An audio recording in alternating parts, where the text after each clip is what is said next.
Hello everyone, আজকে আমরা জৈব রসায়নের মৌলিক নীতি এই চ্যাপ্টারের টপিক 3 এর এই টপিকগুলোর উপর আমরা প্রশ্ন উত্তর আলোচনা করব। এর আগে আমি এই চ্যাপ্টারের উপর 4টা ক্লাসে অন্যান্য টপিকগুলোর উপর প্রশ্ন উত্তর আলোচনা করেছি। তোমরা সেই ভিডিওগুলোর প্লে লিস্ট এই ভিডিও ডেসক্রিপশানে এবং পিন কমেন্টে পেয়ে যাবে। এই টপিকটা শুরু করার আগে আমি কিছু কথা বলে নিই যে এই টপিকে অনেক প্রশ্ন পাবে যেটা কিন্তু এখন সিলেবাসে নেই।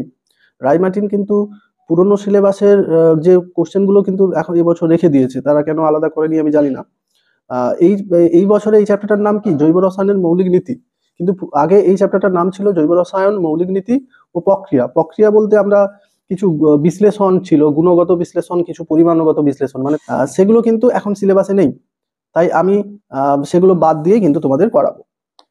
চলো আমরা একের প্রশ্নটা দেখে নেবো। একের প্রশ্ন, SN1 বিক্রিয়ার সর্বাধিক সক্রিয়, মানে এই যৌগগুলোর মধ্যে কোনটা SN1 বিক্রিয়া সবচেয়ে সক্রিয়ভাবে দেবে, মানে সবচাইতে বেশি দেবে। তোমরা জানো SN1 SN2 বিক্রিয়া। SN1 আছে মানে বুঝবে সেটা দুটো ধাপে সম্পন্ন হয়। এবার দুটো ধাপে সম্পন্ন মানে SN2 একটা ধাপে সম্পন্ন হয়, SN1 দুটো ধাপে সম্পন্ন হয়। এখানে দুটো ধাপ এলেই তাহলে বুঝবে সেই একটা ধাপে কি কার্বোক্যাটায়ন তৈরি হবে। তাহলে এই যে কার্বন আর ব্রোমিন, মানে যে কার্বন আর হ্যালোজেন যে বন্ডটা করেছে সেই বন্ডটা আগে ভেঙে গিয়ে কার্বোক্যাটায়ন তৈরি হবে। ফার্স্ট স্টেপে কার্বোক্যাটায়ন তৈরি হবে, সেকেন্ড স্টেপে নিউক্লিওফাইলটা এই কার্বোক্যাটায়নে জুড়ে যাবে। তো যে এই প্রথমটা নিয়ে C6H5 মানে সেটা একটা বেনজিন। তো বেনজিনে এই CH2 এইখানে যখন ব্রোমিনটা ভেঙে যাবে, ব্রোমিনটা Br মাইনাস হয়ে ফার্স্ট স্টেপে বেরিয়ে গেল, তাহলে এইখানে হয়ে গেল কি কার্বোক্যাটায়নটা এখানে তৈরি হয়ে গেল। তাহলে এইটা বেশি স্টেবল কিনা আমাকে দেখতে হবে। বাকি পরের দেখো আমি যৌগটা একটু দেখে নিই। তো সেখানেও দেখো এই যে CH এইখানে আছে Br, এবার দেখো এরই সঙ্গে আরো দুটো C6H5 গ্রুপ যুক্ত আছে। ব্রোমিনটা আমি বাদ দিয়ে কার্বোক্যাটায়নটাই খালি লিখছি। এটা আছে CH3 CH2, তাহলে এইখান থেকে ব্রোমিন চলে গিয়ে এটা হচ্ছে। আর এইখানে দেখো এখানে আবার রয়েছে দুটো বেনজিন বা ফিনাইল গ্রুপ, দুটো ফিনাইল গ্রুপ। আমি রেজোনেন্স দিয়ে আমাকে স্টেবিলিটিটা ব্যাখ্যা করতে হবে। এই দেখো, তাহলে আমি যদি এই 4টা কার্বোক্যাটায়নকে লক্ষ্য করি, আমি বলেছি যে SN1 মানেই সেটা ফার্স্ট স্টেপে কার্বোক্যাটায়ন তৈরি করবে। তাহলে যার ক্ষেত্রে কার্বোক্যাটায়ন বেশি স্টেবল হবে সেটাই এই SN1 বিক্রিয়াতে সক্রিয় বেশি হবে। দেখো তুমি লক্ষ্য করো এই যে কার্বোক্যাটায়নগুলো এই রেজোনেন্স দ্বারা কিন্তু স্টেবিলিটি লাভ করে। দেখো এইখানে এই পাই বন্ডটা এইখানে শিফট করে গিয়ে এখানে যখন ডবল বন্ড হয়ে যাবে প্লাসটা চলে যাবে। তো এইটা রেজোনেন্স দিয়ে স্টেবিলিটি, তাহলে বেনজিন ফিনাইল গ্রুপ যুক্ত থাকা মানে সেটা রেজোনেন্স স্টেবিলিটি দেয়। তাহলে দেখো এখানে একটা ফিনাইল গ্রুপ আছে, এতে দুটো ফিনাইল গ্রুপ আছে, এখানেও দেখো দুটো ফিনাইল গ্রুপ আছে, কিন্তু বাড়তি এখানে তেমনি মিথাইল গ্রুপও তার প্লাস আই এফেক্ট দিয়ে এই কার্বোক্যাটায়নকে স্টেবিলিটি দান করে। অর্থাৎ দেখো এটা যেমন রেজোনেন্স এফেক্ট দিয়ে এখানে প্লাসটাকে কমিয়ে দিচ্ছে, আর এ কি করছে প্লাস আই এফেক্ট দিয়ে প্লাসটাকে কমিয়ে দিচ্ছে। মানে প্লাস আই এফেক্ট দিয়ে যখন ইলেকট্রন ঠেলছে এখানে প্লাসটা কমে যাচ্ছে। এই প্লাসের বোঝা যত কমে যাবে সেটা তত বেশি স্টেবল হবে। তার মানে কি এই কার্বোক্যাটায়নটাই সবচাইতে বেশি স্টেবল হচ্ছে। সেই কারণে আমি বলবো কি এই যে শেষের যে যৌগটা এটাই বেশি SN1 এ সক্রিয়। দেখো এখানে ওই আউট অফ সিলেবাস কোশ্চেনগুলো আমি পাচ্ছি, প্রশ্নগুলো আমি করব, আমি তাই দাগিয়ে রেখেছি কোনগুলো সিলেবাসে আছে। দেখো জৈব বিক্রিয়ায় কোন বিকারককে ইলেকট্রোফাইল বলা হয়। দেখো ইলেকট্রোফাইল এই শব্দটাকে তুমি যদি ভাঙো পাবে যে ইলেকট্রনের প্রতি ফিলিং, ইলেকট্রোফিলিং, ফাইল ফর ফিলিং। তাহলে যে সমস্ত বিকারকের, জৈব বিকারকের ইলেকট্রনের প্রতি ফিলিং আছে, অর্থাৎ ইলেকট্রনের প্রতি আকর্ষণ আছে, তাদের কি বলবো ইলেকট্রোফাইল। তেমনি দেখবে উল্টোটা নিউক্লিওফাইল, মানে নিউক্লিয়াসের প্রতি ফিলিং, নিউক্লিওফিলিং। নিউক্লিওফিলিং মানে নিউক্লিয়াস কি পজিটিভ, পজিটিভের প্রতি যাদের আকর্ষণ তাদের কি বলবো নিউক্লিওফাইল। তাহলে পজিটিভের প্রতি আকর্ষণ হতে গেলে তার নিশ্চয়ই তার মধ্যে ইলেকট্রনের আধিক্য থাকতে হবে, আর ইলেকট্রনের প্রতি আকর্ষণ থাকতে গেলে তার মধ্যে ইলেকট্রনের ঘাটতি থাকতে হবে। তাহলে তোমরা বলবে যে যে সমস্ত বিকারক, যে সমস্ত জৈব বিকারক ইলেকট্রন ঘাটতিযুক্ত, তাই অধিক ইলেকট্রন ঘনত্বযুক্ত কেন্দ্রের দিকে আকর্ষিত হয় এবং সেখান থেকে ইলেকট্রন জোড় গ্রহণ করে, তাদেরকে কি বলবো জৈব ইলেকট্রোফাইল। দ্বিতীয় আছে একটা ইলেকট্রোফাইলের নাম সংকেত লেখো।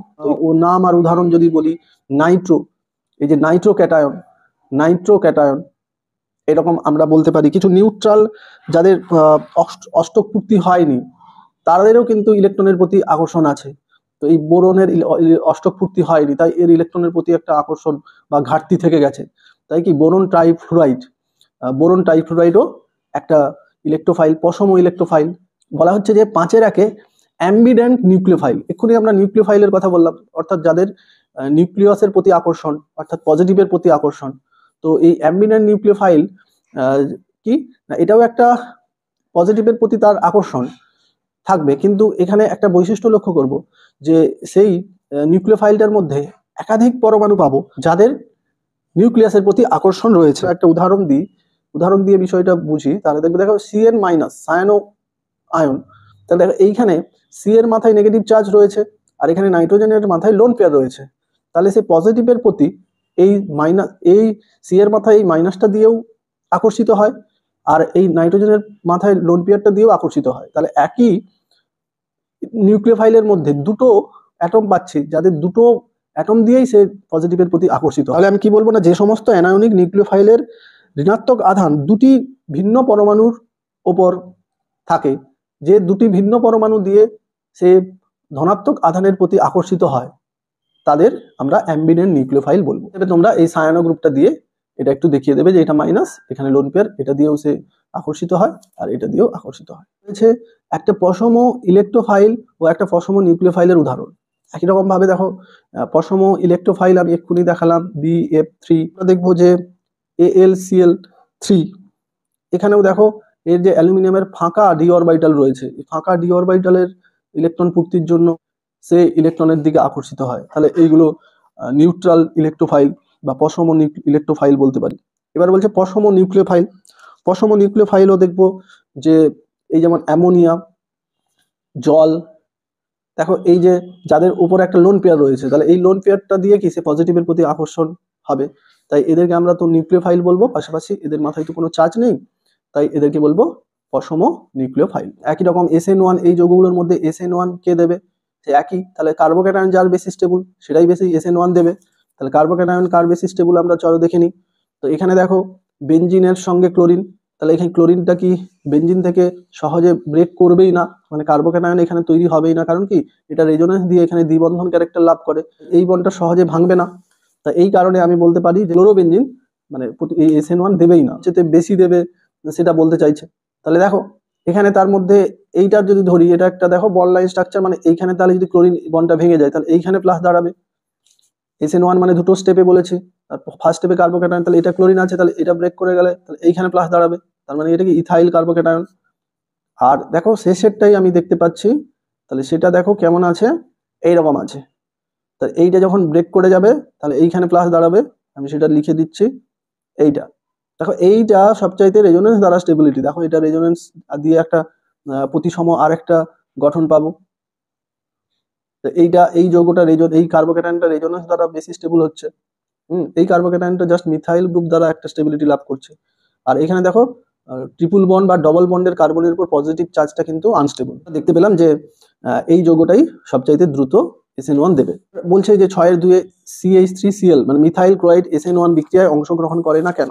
SN1 মানে বুঝতে পারছো দুটো স্টেপে, তাহলে এখানেও ওই একই ভাবে বলবো যে SN1 প্রক্রিয়ায় প্রথম স্টেপে কার্বোক্যাটায়ন গঠিত হয়।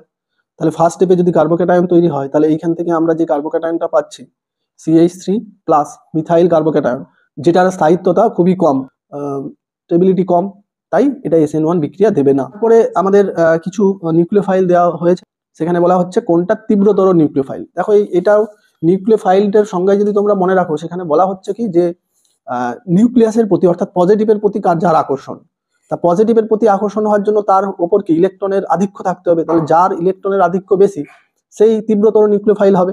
Chlorine minus, bromine minus, OH minus. এরপরে দেখো যেটা আছে C2H5, এটাকে আমি লিখে দিচ্ছি O মাইনাস। দেখো এই যৌগটার মধ্যে এই C2H5 এর কি আছে, প্লাস আই এফেক্ট আছে, তাই ইলেকট্রন ঠেলার কারণে এই অক্সিজেনের উপর কিন্তু ইলেকট্রনের ঘনত্ব অনেক বেড়ে যাবে। এগুলোতে কিন্তু সেরকম কিছু এফেক্ট নেই, যে এদের তার যতটা ইলেকট্রন দাঁড়িয়ে আছে সেটাই তার ইলেকট্রন দান করার জন্য অ্যাভেলেবল। কিন্তু এখানে দেখো এই প্লাস আই এফেক্ট দিয়ে এখানে ইলেকট্রনের ঘনত্ব বাড়িয়ে দিচ্ছে, তার মানে এইটাই বেশি পজিটিভের প্রতি আকর্ষিত হবে, মানে এটাই তীব্রতর নিউক্লিওফাইল আমি বলবো। দেখো এবার আমাদের 7-2 বলা হচ্ছে যে এই যৌগগুলোর মধ্যে কোনটা SN2 বিক্রিয়ায় অংশগ্রহণ করবে। একই রকম তাহলে দেখো SN2 তে আমরা তাহলে SN1 দিয়ে এতক্ষণ আলোচনা করলাম, এবার SN2 আলোচনা করবো। SN2 তে বলছি কি 2 মানে ভাববে একটা স্টেপে কি হয় না, যে আমি এক্ষুনি দেখালাম, ধরো মিথাইল তাকে একটা স্টেপেই বন্ডটা ব্রেক করছে, এই বন্ডটা ব্রেক করছে আর এই বন্ডটা ফর্ম করছে, মানে এই একটা নিউক্লিওফাইলের সঙ্গে বন্ডটা ফর্ম হচ্ছে আর বন্ডটা ব্রেক হচ্ছে, সেটা সাইমেলস্টেনিয়াসলি একসাথে ঘটছে। কোনটার ক্ষেত্রে সেটা সুবিধা হবে? দেখো এখানে আমরা দেখি এখানে বেনজিনে তাহলে কি যে ব্রোমিনটাকে রিপ্লেস করার জন্য তাহলে এই কার্বনে আমাকে অ্যাটাক করতে হবে।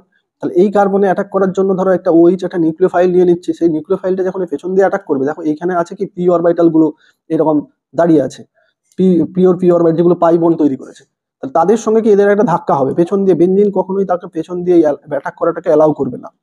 তাহলে আমরা অ্যাকচুয়ালি দেখবো যে এই বেনজিন মানে হ্যালো বেনজিন, এখানে ব্রোমো বেনজিন, এরা SN1ও দেয় না, SN2ও দেয় না। দ্বিতীয়টা আছে এটা দেখো মিথাইল গ্রুপ, এমই মানে মিথাইল গ্রুপ, তাহলে CH3 সি, তিনটে CH3 গ্রুপ রয়েছে। তাহলে আমি যদি পেছন দিয়েও এখানেও অ্যাটাক করতে চাই ব্রোমিনকে বেরোনোর জন্য, তাহলে সেখানেও দেখবো যে এই বড় বড় মিথাইল গ্রুপের সঙ্গে এদের ধাক্কা হবে এই নিউক্লিওফাইলের। তাহলে সেই জন্য কি হচ্ছে, এই পেছন দিয়ে অ্যাটাকটা এর ক্ষেত্রেও সম্ভব নয়। তাহলে যার ক্ষেত্রে মানে যে কার্বনের সঙ্গে হ্যালোজেনটা যুক্ত আছে সেই কার্বনের সঙ্গে যদি ছোট ছোট গ্রুপ থাকে, দেখো এই যৌগটাকে যদি আমরা দেখি, তাহলে যৌগটাকে যদি গঠনটা এঁকে নাও, তাহলে হচ্ছে CH3 CH2 Br। তাহলে এইখানে এই ব্রোমিনটা এই কার্বনের সঙ্গে যুক্ত, তাহলে এইখানে দেখো কটা, এখানে হাইড্রোজেন দুটো যুক্ত আছে আর একটা মিথাইল গ্রুপ যুক্ত আছে। তো তুলনামূলকভাবে ছোট অ্যাটম এই কার্বনের সঙ্গে বেশি আছে, তাহলে এইখান থেকে তুলনামূলকভাবে এই যৌগে এই যে ব্যাক সাইড অ্যাটাকটা সুবিধা হবে। এখানেও দেখো দুটো হাইড্রোজেন আছে বটে, কিন্তু তার পরের কার্বনটাতে আবার বড় বড় মিথাইল গ্রুপগুলো আছে। তাহলে সবচাইতে সুবিধাজনক SN2 হবে কার ক্ষেত্রে? এই তৃতীয় অর্থাৎ ইথাইল ব্রোমাইডের ক্ষেত্রে। চলো 8-এর দেখো প্রশ্নে বলা হচ্ছে যে এই বিক্রিয়াটার ক্রিয়া কৌশল দেখাতে বলেছে।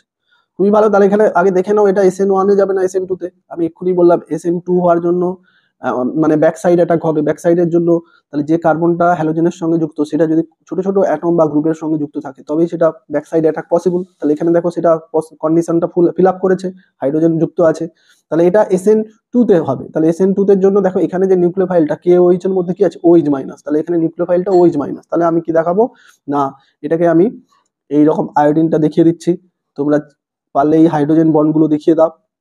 হাইড্রোজেন বন্ডগুলোর একটাকে কি আমি এইরকম মানে এটা তো একটা ত্রিমাত্রিক যদি আকারটা লেখো, তাহলে পাবো কি এই দুটো অ্যাটম যে প্লেনে আছে, এটা এই হাইড্রোজেনটা সেই প্লেনের উপরে 109°28' অ্যাঙ্গেলে আছে, সেটা তাহলে এই যে থিক লাইন দিয়ে প্রকাশ করছি, এটা কি এই ডটেড লাইন দিয়ে বোঝাচ্ছি, মানে এটা নিচে আছে, মানে এই খাতার প্লেনের নিচে 109°28' অ্যাঙ্গেলে আছে। তাহলে এইটাতে আমি কি করব না, এইখানে যে রিয়েজেন্টটা দেওয়া সেখানে নিউক্লিওফাইলটা কি আছে OH মাইনাস, তাহলে এই OH মাইনাস কি করবে না আমার এই ব্যাক সাইড দিয়ে অ্যাটাক করবে, তখন এইটা একসাথে বেরিয়ে যাবে। এবারে এখানে একটা ট্রানজিশন স্টেট দেখানোর দরকার হয়, যেখানে আমি যেটা কিভাবে দেখাবো না, আমি দেখাবো যে এইটা তাহলে এই হাইড্রোজেনটা থাকলো আর এইটা তাহলে ডটেড লাইন দিয়ে এই এই তাহলে এইটা এইরকম হচ্ছে, তাহলে এই সময় দেখো OH-টা ঢুকছে আর এখানে দেখো আয়োডিনটা বন্ডটা ভাঙছে। এটা একটা মানে একটা অন্তর্বর্তী অবস্থা লাভ করে, মানে এটা এটা এটা কখনো দীর্ঘক্ষণ থাকে না। মানে এরকম একটা আমি কন্ডিশন দেখতে পাবো, যেখানে ধরো তাহলে এই যে তিনটে হাইড্রোজেন গ্রুপ একই প্লেনে চলে আসছে, তাহলে এই দিক থেকে আমার আয়োডিন অ্যাটাক করছে, এদিক থেকে আমার OH অ্যাটাক করছে আর এদিকে আয়োডিনটা বেরিয়ে যাচ্ছে। তাহলে এই যে কন্ডিশনটা হচ্ছে সেটাকে বলছে একটা ট্রানজিশন স্টেট। এবার আমরা যে প্রোডাক্টটা পাবো সেটা কি না, এই OH-টা তাহলে এই দিকে যুক্ত হয়েছে, আমি একটু এভাবে দেখাচ্ছি, তাহলে এটা হাইড্রোজেন, এটা ভেতরে আছে হাইড্রোজেন আর এটা ওপরে আছে। আর তোমরা যদি সিম্পল করে এটা দেখাতে চাও এটাও দেখাবে, তোমাদের অবশ্যই সেক্ষেত্রেও নাম্বার দেওয়া হবে, কোনো প্রবলেম নেই। তাহলে দেখো এখানে OH মাইনাস কে দেখাবে যে এটা অ্যাটাক করবে, এটা বেরিয়ে যাবে, এটাও এরকম দেখিয়ে দেবে CH3 dot dot dot I আর OH ডট ডট, এটা দিয়ে একটা ট্রানজিশন স্টেট। তো এখান থেকে আমি প্রোডাক্টটা পাচ্ছি কি আয়োডিনটা বেরিয়ে যাচ্ছে এবার, তাহলে CH3 প্রোডাক্টটা পাচ্ছি CH3OH। তাহলে এইভাবেও তোমরা ক্রিয়া কৌশলটা দেখিয়ে দিতে পারবে। চলো এবার আমরা 9-এর প্রশ্ন দেখে নেবো। 9-এর প্রশ্নেও একই রকম তোমাকে শক্তিশালী নিউক্লিওফাইল, অনুরূপ প্রশ্নটাতেও শক্তিশালী নিউক্লিওফাইল দেখাতে বলেছে। দেখো এখানে লক্ষ্য করো আমার আছে কি NH2 মাইনাস, সবসময় এটা মনে রাখবে এই দুটো কিন্তু NH2টা NH3 থেকেই তৈরি হচ্ছে। তো এখানে লক্ষ্য করো তোমরা নিশ্চয়ই আয়নীয় সাম্যাবস্থার উপরে থিওরি পড়েছো, সেখানে দেখেছো একটা কনজুগেট বেস বলে একটা কথা আছে। কনজুগেট বেস মানে এটা অ্যাসিড, এটা AH+ ত্যাগ করে এটা তৈরি হয়েছে, H+ ত্যাগ করে, H+ ত্যাগ করে, তাহলে আমি এটা পাচ্ছি, এটাকে বলবো এটা আবার কি করে H+ গ্রহণ করে। হ্যাঁ, এটা কি করে H+ গ্রহণ করে। তাহলে এটা যদি অ্যাসিড হয় তাহলে এটা তার কনজুগেট বেস, কনজুগেট বেস। তাহলে সবসময় মনে রাখবে কনজুগেট বেসটা তার অ্যাসিড থেকে বেশি নিউক্লিওফাইল হয়। তাছাড়া এটা সিম্পল ভাবে তোমরা ভাবতে পারো যে যার উপর ইলেকট্রনের ঘনত্ব যত বেশি হবে সেটাই তার নিউক্লিওফাইল তত বেশি হবে, যেটা আমরা আগেও বলেছি। আমরা দেখতে পাচ্ছি কি এইখানে দেখো ইলেকট্রন রয়েছে, এখানে একটা একবারে মাইনাস চার্জ রয়েছে, তার মানে এর উপর ইলেকট্রনের ঘনত্ব বেশি, তাহলে এটা বেশি নিউক্লিওফাইল। অন্যদিকে দেখো এখানেও দেখো এখানে লোন পেয়ার রয়েছে, ও এর উপর H2 এর উপর কি রয়েছে, ও এর উপর লোন পেয়ার রয়েছে, আর এদিকে আমি ও এর উপর একবার মাইনাস চার্জ দাঁড়িয়ে আছে, তাহলে এখানে ইলেকট্রনের ঘনত্ব বেশি, বা এখানে ওই কনজুগেট বেস এর, এটা অ্যাসিড এটা তার কনজুগেট বেস, তাহলে সবসময় বলেছি কনজুগেট বেসটা কি হবে, তার অ্যাসিডের থেকে বেশি নিউক্লিওফাইল হবে। বলা হচ্ছে যে বেনজিন অণুতে 3টি দ্বিবন্ধন থাকা সত্ত্বেও যুত বিক্রিয়া দেখায় না কেন? যুত বিক্রিয়া মানে অ্যাডিশনাল বিক্রিয়া, অ্যাডিশন বিক্রিয়া দেখবে সাধারণত দ্বিবন্ধনগুলো কি অ্যাডিশন বিক্রিয়া দেয়, মানে ওই যে হাইড্রোজেন দিলে হাইড্রোজেন গুলোকে যুক্ত হয়ে যায়, ব্রোমিন দিলে দুটো ব্রোমিন এই দুটো কার্বনে যুক্ত হয়ে এখানে ডবল বন্ডটা সিঙ্গেল বন্ড হয়ে যায়। আমরা ক্লাস 10-এ এরকম হাইড্রোজেনেশন ব্রোমিনেশন এইসব মানে অ্যালকিনের হাইড্রোজেনেশন ব্রোমিনেশন পড়েছি। তার মানে দ্বিবন্ধনগুলো কি যুত বিক্রিয়া দেয়। কিন্তু তাহলে বেনজিনে তো আমরা দেখবো 3টে দ্বিবন্ধন রয়েছে, তাহলে এই বেনজিন কিন্তু এই যুত বিক্রিয়া দেয় না, দেয় একটা সার্টেন কন্ডিশনে দেয়, উচ্চ চাপ উচ্চ তাপে দেয়, মানে প্রেসারে দেয়, কিন্তু এমনি স্বাভাবিকভাবে বেনজিন কিন্তু যুত বিক্রিয়া দেয় না। তার কারণ কি, দেখো এই বেনজিন একটা অ্যারোমেটিক যৌগ, অ্যারোমেটিক যৌগ তোমরা একটু পড়বে, যেখানে দেখবে যে অ্যারোমেটিক ক্যারেক্টার থাকাটা একটা জৈব যৌগের মধ্যে একটা এক্সট্রা স্টেবিলিটি দান করে। তাহলে সে কখনোই যদি অ্যাডিশন বিক্রিয়ায় দেয় বা যুত বিক্রিয়া অংশগ্রহণ করে, তাহলে যুত বিক্রিয়া অংশগ্রহণ করলে কি হবে, বেনজিনটা সাইক্লোহেক্সেন হয়ে যাবে। তাহলে বেনজিনটা তার অ্যারোমেটিক ক্যারেক্টার লুজ করবে, মানে এটার মধ্যে অ্যারোমেটিক ক্যারেক্টার আছে, তো এটা অ্যারোমেটিক ক্যারেক্টার সে লুজ করবে, এটা কম স্টেবল এটা বেশি স্টেবল, তাহলে নিশ্চয়ই সে বেশি স্টেবিলিটি থেকে কম স্টেবিলিটির দিকে যাবে না। দেখো তারপরে বলা হচ্ছে বেনজিনের নিউক্লিওফিলিক প্রতিস্থাপন বিক্রিয়ার তুলনায় ইলেকট্রোফিলিক প্রতিস্থাপন বিক্রিয়া ঘটে কেন?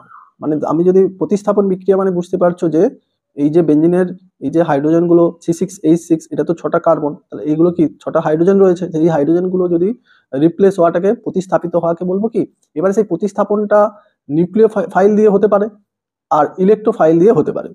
কিন্তু দেখবো যে বেনজিনের মধ্যে নিউক্লিওফিলিক প্রতিস্থাপন থেকে ইলেকট্রোফিলিক প্রতিস্থাপনটা বেশি ঘটে, এটা কম ঘটে। তার কারণটা তোমরা বুঝতে পারছো যে বেনজিন রিংয়ে ইলেকট্রনের ঘনত্ব আছে, দেখো এখানে 3টে পাই বন্ড আছে, মানে এখানে ইলেকট্রনের ঘনত্ব রয়েছে, তাহলে সেই ইলেকট্রন ঘনত্ব থাকার জন্য এই ইলেকট্রোফাইলগুলোই বেশি অ্যাট্রাক্টেড হবে এই ইলেকট্রনের প্রতি, নিউক্লিওফাইল তুলনামূলকভাবে কম অ্যাট্রাক্টেড হবে, যেহেতু বেনজিন রিংয়ে ইলেকট্রনের ঘনত্ব রয়েছে। তাই এই কারণে 2 রয়েছে যে নিম্নোক্ত যৌগগুলির মধ্যে কোনটা ইলেকট্রোফাইল কোনটা নিউক্লিওফাইল নির্বাচন করে। দেখো প্রথমে রয়েছে NH3, তো NH3-র এখানে N এর উপর লোন পেয়ার রয়েছে, তার এই লোন পেয়ারটা সে পজিটিভকে দান করতে পারে, তার মানে সে পজিটিভের প্রতি আকর্ষণ আছে তার, তাহলে এটা কি নিউক্লিওফাইল, এটা নিউক্লিওফাইল।